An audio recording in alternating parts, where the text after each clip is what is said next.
మీకు తెలుసా 1945లో హిట్లర్ చనిపోయాడని అందరూ చెప్పారు. కానీ FBI దగ్గర ఉన్న ఒక సీక్రెట్ ఫైల్ అది అబద్ధమని చెబుతోంది.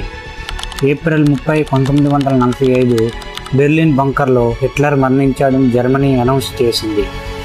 కానీ అదే రోజు అర్జెంటీనాలో ఒక సబ్మెరైన్ కనిపించింది. దాని లోపల ఎవరున్నారో తెలుసా?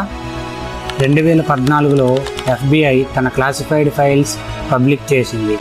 ఆ ఫైల్స్లో క్లియర్లీ రాసి ఉంది, Hitler is alive and living in Argentina. ఒక FBI ఏజెంట్ ఆ ఫైల్ సబ్మిట్ చేసిన డేట్ 1955. అంటే చనిపోయి 10 సంవత్సరాల తర్వాత కూడా అతను బతికి ఉన్నాడా?